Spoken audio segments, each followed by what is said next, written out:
Sometimes it does, sometimes it doesn't. But having a plug-and-play receptor, I think, is critical in terms of operational success of these sorts of activities.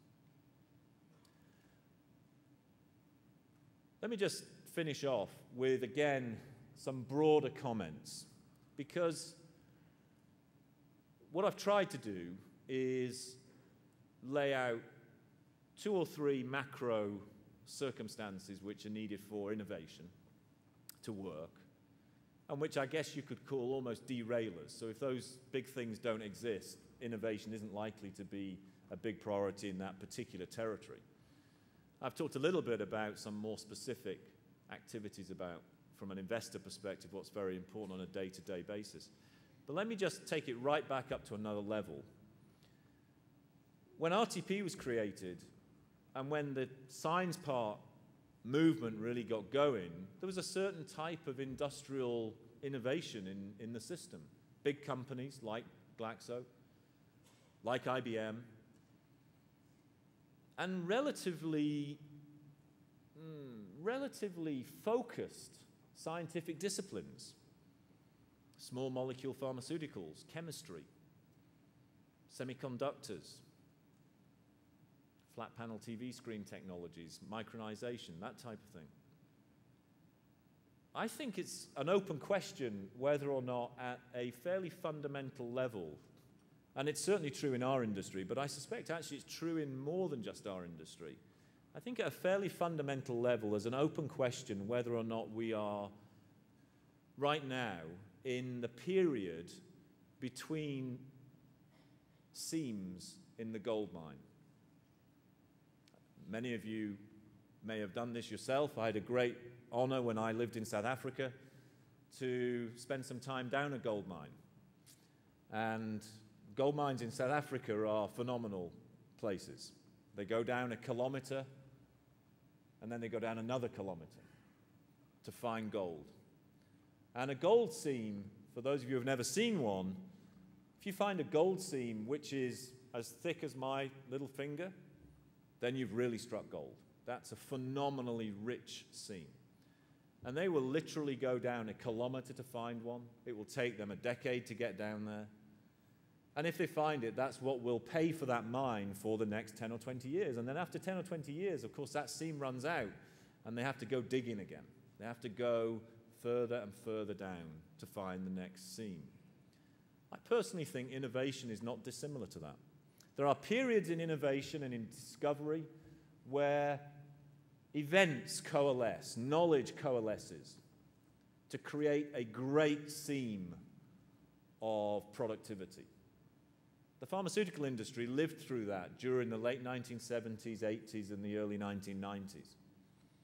It's clear that technology has lived through that through the 90s and into this decade. But these seams don't last forever without the reinvestment to find the next seam. And I think we are potentially in the phase of digging for the next seam. We're still reaping the benefits of the last seam, but it's not as productive as it used to be. We're beginning to come to the end of that seam. And a tremendous amount of effort, and I speak now for our industry for sure, a tremendous amount of effort is going on in our industry to assemble the tools it will take to really hit the next stream, the next rich vein of discovery. The trick is what tools exactly are needed. Is it combinatorial chemistry? Is it proteomics? Is it genomics? Is it antisense drugs, oligonucleotide technologies? Who knows? All of these things are in play. Which tools are important? And then critically, how do you combine those tools to make a discovery? And then even more critically, who's going to do it? That is all in the mix at the moment.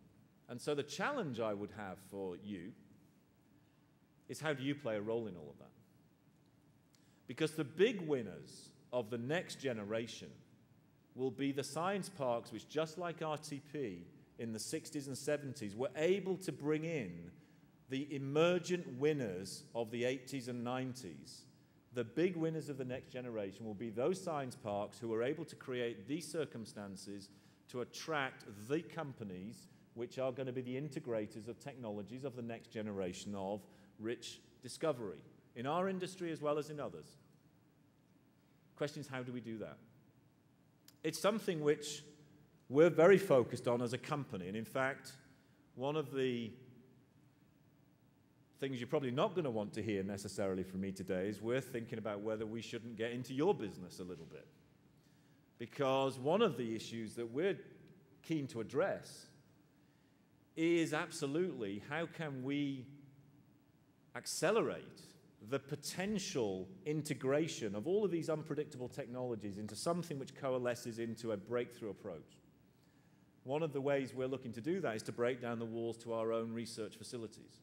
So we have very big, classic research facilities. Inside those facilities, we've already broken them down into a series of small biotech-style businesses inside GSK. The next step is to take the walls down completely and to find ways in which we can co-locate startup biotech companies and the rest right next door to GSK facilities, and then allow a complete interplay between the two sets of organizations. And that's a set of discussions that we've initiated now with authorities around some of our bigger facilities to start to look at how we can step this forward.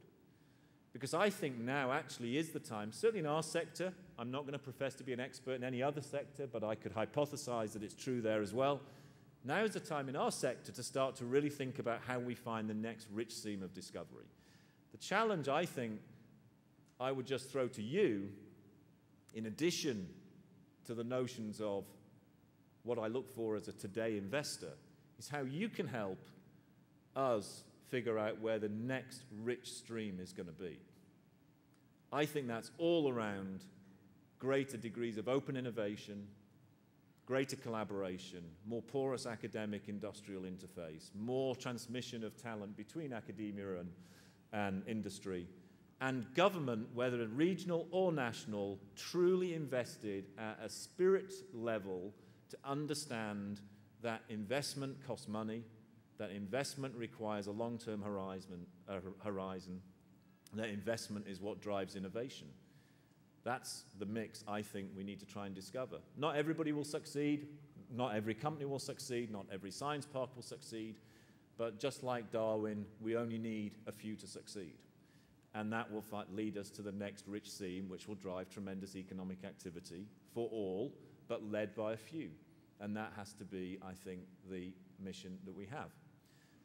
With that, I'd like to wish you all a very successful conference here in North Carolina in Raleigh. It really is a pleasure for me to be here.